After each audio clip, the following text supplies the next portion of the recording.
तो hello students, स्वागत है आपका कॉन्सेप्ट गुरुजी के यूट्यूब चैनल पर। मैं हूं राजकुमार। तो आज हम क्या सीखने वाले हैं, क्षारक और क्षारक के भौतिक गुणधर्म। पिछले वीडियो हमने जो है अम्ल और अम्ल का भौतिक गुण क्या होता है उनको अच्छे से पढ़ लिया था। और पहला चैप्टर जो आपका केमिस्ट्री का है रासायनिक अभिक्रिया में समीकरण, उसका मैंने एक ही वीडियो में बहुत डिटेल से ख़त्म कर दिया है।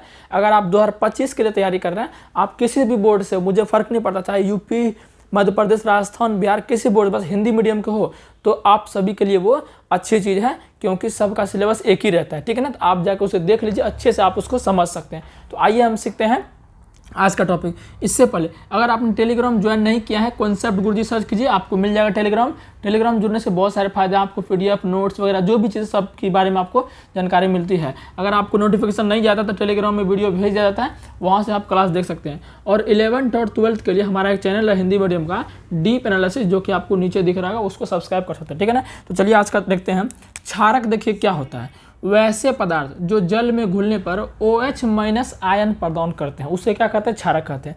इससे 85% के लोग डेफिनेशन समझ। जैसे मान चलिए एक हमने बीकर ले लिया, क्या ले लिया, बीकर ले लिया, इसमें हम पानी भर दिए, क्या भर दिए, पानी भर दिए। तो इस पानी में क्या कर रहे हैं, हम कोई क्षार डालने वाले हैं। जैसे कि मैं आपको बता दूं, से आपका पोटेशियम हाइड्रोक्साइड KOH, ये एक क्षार होता है। क्या होता है, क्षार होता है। तो इसको जब हम पानी में डालेंगे तो होगा क्या, ये K+ और OH- में टूट जाएगा। हमने आपको अम्ल में क्या बताया था, अम्ल को पानी में डालेंगे तो वो H+ आयन में टूटता था। जैसे कि मैं आपको बता देता हूँ, ये पानी था आपका, ठीक है ना। इसमें जब HCl अम्ल है, इसको जब डालते थे तो H+ और Cl-, मतलब अम्ल में जल को डालेंगे तो H+ उत्पन्न होगा, और जब जल में क्षार को डालेंगे तो वो OH- उत्पन्न होगा। तो वही हमने लिख दिया। ठीक है ना। तो ये आपका क्षारक का डेफिनेशन हो गया। अब क्षारक भी बच्चों दो प्रकार के होते हैं। जिस प्रकार मैंने आपको बताया था कि अम्ल भी दो प्रकार के होते हैं, प्रबल अम्ल, दुर्बल अम्ल, तो उसी प्रकार आपका क्षारक भी दो प्रकार के होते हैं, प्रबल क्षारक, दुर्बल क्षारक। ठीक है ना। प्रबल क्षारक, प्रबल का मतलब मजबूत, दुर्बल का मतलब कमजोर। जैसे कि आपका हो गया KOH आपका हो गया, ठीक है, NaOH आपका हो गया, फिर आपका COH हो गया है, COH कॉल्ट है। तो ये तीनों जो हमने लिखा है, ये कि आपका प्रबल क्षारक है। अब सर कैसे जानेंगे प्रबल क्षारक का आखिर डेफिनेशन क्या होता है, वो लिखाइए। तो लिखेंगे वैसे क्षारक जिसको जल में डालने पर OH- आयन की जो सांद्रता है ना, मतलब OH- आयन ज़्यादा प्रदान करेगा, उसे हम कहेंगे प्रबल क्षारक। जैसे मान चलिए कि KOH को यहाँ पर घोले थे ना, तो KOH कैसा क्षारक है, प्रबल क्षारक। तो इसको जब इसमें डालेंगे तो OH- की आयन जो सांद्रता होती है, मतलब ये ज़्यादा मात्रा में निकलता है, उसे क्या कहेंगे, प्रबल क्षारक कहेंगे। वही अगर दुर्बल क्षारक की बात करें, जैसे आपका हो गया मैग्नीशियम हाइड्रोक्साइड हो गया, MgOH2 आपका हो गया, जिंक हाइड्रोक्साइड हो गया, है ना, ये सब आपका दुर्बल क्षारक होता है। तो इन सब क्षारक को जब जल में डालेंगे ना, तो ये जो है ना आपका, जैसे ये जल ले लिए, ठीक है ना, जैसे इसमें डालेंगे ना तो OH आयन तो निकल करेगा, OH- आयन, तो OH- आयन कम निकलेगा, यानी इसकी सांद्रता कम होगी। तो जिसकी सांद्रता जल में कम हो, जो जिस क्षारक की, उसे क्या कहेंगे, दुर्बल क्षारक कहेंगे।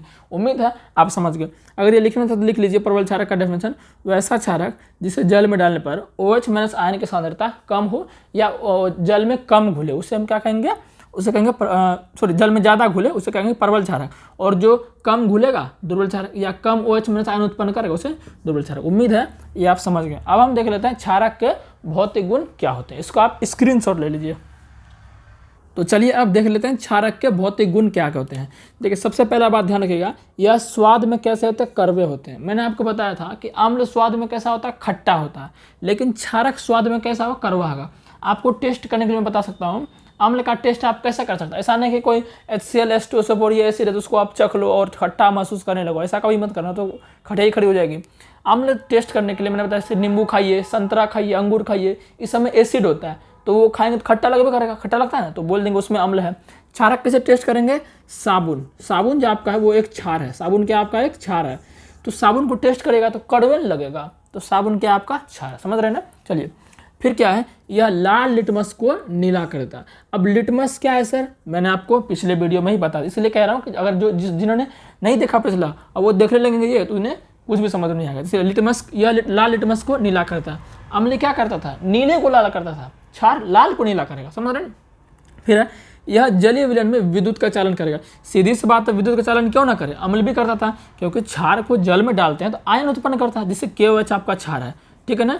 तो इसको जब जल में डालते हैं, जब जल में इसको डालते हैं तो K+ और OH- यानी आयन उत्पन्न हो रहा है, और जहाँ आयन उत्पन्न होगा वहाँ विद्युत का चालन होबे करेगा, समझ रहे हैं ना। तो चलिए फिर हम देखते हैं, इसमें भी संचारक की प्रवृत्ति होता है। संचारक भी मैंने आपको पहले बता दिया, मतलब कि अगर अब जैसे आप बात करें NaOH, ये आपका क्या होता है, प्रबल क्षारक होता है। NaOH, KOH ये सब क्या होता है, प्रबल क्षारक होता है। अगर ये सब आपके त्वचा पर थोड़ा सा सट गया है, इसके संपर्क में कोई धातु आ गया तो उसको ये क्या करता है, खराब कर देता है, यानी आपके त्वचा पर त्वचा को भी खराब कर देगा।